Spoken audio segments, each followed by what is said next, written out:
আসসালামু আলাইকুম everyone, hope you all are doing well.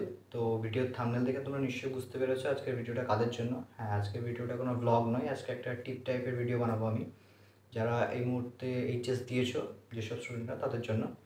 তো প্রথমেই বলে রাখি, তুমি যদি খুব মেরিটোরিয়াস স্টুডেন্ট হও, খুব ভালো স্টুডেন্ট হও এবং তোমার যদি ক্রিস্টাল ক্লিয়ার আইডিয়া থাকে যে তুমি নিট করবে কিংবা যে অ্যাডভান্স করবে, আইআইটি যাবে, then you can skip my video obviously.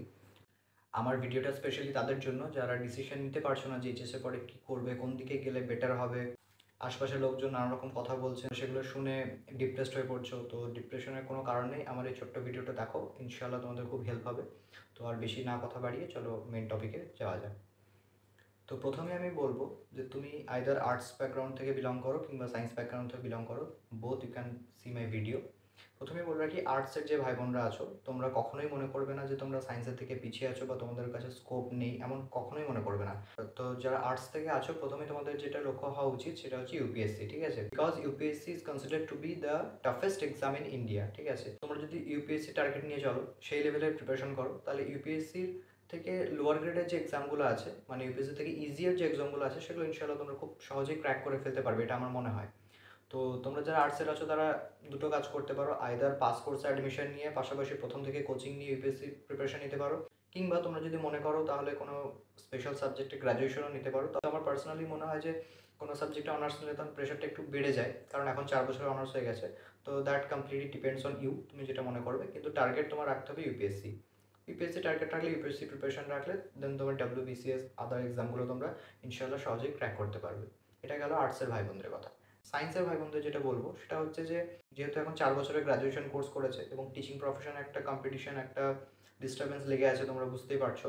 তো সেক্ষেত্রে তোমরা যদি সুইচ করতে চাও ইঞ্জিনিয়ারিংয়ে বা মেডিকেলে, সেটা আই থিঙ্ক বেটার হবে আমার পার্সপেক্টিভ থেকে, কারণ আমি নিজে একজন সিভিল ইঞ্জিনিয়ার, ডিপ্লোমা কমপ্লিট করেছি, কারেন্টলি বিটেক করছি। ওকে, তো মেন তোমাদের যে সমস্যাটা হয় এইচএসের পরে, যে তোমরা ডিপ্লোমা করবে নাকি বিটেক করবে, এটা নিয়ে একটা বিশাল কনফিউশন তোমাদের মধ্যে তৈরি হয়। আর আজকে এই ভিডিওর মধ্যে আমি স্পেশালি সেই সমস্যার সমাধান করতে এসেছি। তো ফার্স্ট অফ অল বলে রাখি, দেখো, এইচএসের পরে বিটেক হচ্ছে 4 বছর, ডিপ্লোমা হচ্ছে 3 বছর। আমি এরকমই করেছিলাম, ঠিক আছে? 3 বছর ডিপ্লোমা, এইচএস দিয়েছি, সায়েন্স থেকে এইচএস দিয়েছি, তার ডিপ্লোমা কমপ্লিট করেছি, এখন বিটেক করছি। আমাদের সেশনের পরে থেকে একটা নিয়ম চালু হয়েছে যে তুমি যদি এইচএস সায়েন্স নিয়ে করে থাকো, ফিজিক্স কেমিস্ট্রি ম্যাথ বায়ো থাকে, তাহলে তুমি ডিপ্লোমাতেও ডাইরেক্ট সেকেন্ড ইয়ার অ্যাডমিশন পাবে, কারণ ডিপ্লোমা ফার্স্ট ইয়ারে সে ফিজিক্স কেমিস্ট্রি ম্যাথ ওই বেসিক জিনিসগুলোই থাকে। বিশেষ করে ডিপ্লোমা তো 10 স্টুডেন্টদের জন্য, তো তাদেরকে শেখানোর জন্য থাকে।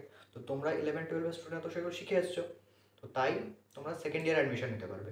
তাহলে 2 বছর হয়ে গেল ডিপ্লোমা, তারপরে আবার 3 বছর ল্যাটারাল, বিটেকে ল্যাটারাল অ্যাডমিশন নিতে পারবে, তাহলে 3 বছর হয়ে গেল বিটেক, মানে 5 বছরে তুমি দুটো ডিগ্রি অর্জন করতে পারছো। তো আমার মনে হয় তোমার হাতে যদি টাইম থাকে, তোমার ফ্যামিলিতে যদি প্রেশার না থাকে যে খুব তাড়াতাড়ির মধ্যে তোমাকে জব করতে হবে, বা কোনো প্রবলেম পার্সোনাল না থাকে, then you can go with diploma then BTech. কিংবা তুমি যদি মনে করো তাহলে ভালো করে জয়েন্ট দিয়ে ডাইরেক্ট বিটেকও করতে পারো, that is a 4 year program. তো সেক্ষেত্রে তোমাকে একটু চুজ করতে হবে যে বেটার বেটার কলেজ কোথায় আছে ওয়েস্ট বেঙ্গলে, যেমন যাদবপুর হয়ে গেল, জলপাইগুড়ি হয়ে গেল, আলিয়া ইউনিভার্সিটি এটসেট্রা। এবার আমি বলি যে ডিপ্লোমা করে বিটেক করার সুবিধাটা কী। দেখো, তোমরা প্রত্যেকেই মাধ্যমিক দিয়েছো আজ থেকে 2 বছর আগে, এখন রিসেন্টলি এইচএস দিয়েছো। তো কী মনে হয়, যখন মাধ্যমিক দিয়েছিলে ঠিক পরীক্ষার 1 সপ্তাহ আগে কী মনে হচ্ছিলো যে ইস, আর কটা দিন যদি সুযোগ পেতাম, আর একটা বার যদি সুযোগ পেতাম, আর একটা বছর যদি সুযোগ পেতাম, ফাটিয়ে দিতাম। এইচএসের ক্ষেত্রেও সেম, এতগুলো পরীক্ষা দিলে কোথাও না কোথাও একটু মনে হচ্ছিলো যে আর একটু সুযোগ পেলে যেন আরও বেটার পরীক্ষাটা দিতে পারতাম। তো ডিপ্লোমা আর বিটেকের ক্ষেত্রে এই সুযোগটাই কিন্তু তোমরা পাচ্ছ।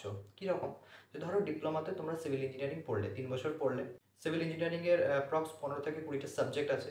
তো খুব মেরিটোরিয়াস স্টুডেন্ট ছাড়া অ্যাভারেজ স্টুডেন্টের পক্ষে 20টা সাবজেক্টকেই ভীষণভাবে রপ্ত করা খুব টাফ হয়ে পড়ে। তো সেক্ষেত্রে ডিপ্লোমাতে যে ঘাটতিগুলো থেকে যায়, সেগুলো কিন্তু বিটেকে গিয়ে রিকভার করার অপশান থাকে। ঠিক যেমন ওই যে মনে হয় যে আর একটা বার যদি সুযোগ পেতাম, ওই সুযোগটাই কিন্তু ডিপ্লোমার পরে বিটেক ল্যাটারাল এন্ট্রিতে দেয়, ঠিক আছে? তো তার জন্য তোমরা ডিপ্লোমা করে বিটেক করতে পারো। আদারওয়াইজ তোমাদের যদি মনে হয় যে তোমরা ভালো কলেজে বিটেক চান্স পেয়ে যাবে জয়েন্ট দিয়ে, তো you can go for that. আজকের ভিডিও এই অবধি। তো যদি আরও কিছু কোয়েশ্চেন থাকে তোমরা কমেন্ট বক্সে জানাতে পারো, আমি ইনশাআল্লাহ সেই রিলেটেড ভিডিও বানিয়ে দেবো। তো তোমরা যদি চ্যানেলে নতুন হয়ে থাকো, প্লিজ সাবস্ক্রাইব করো, পাশে থেকো। জয় হিন্দ, বন্দে মাতরম, আল্লাহ হাফিজ।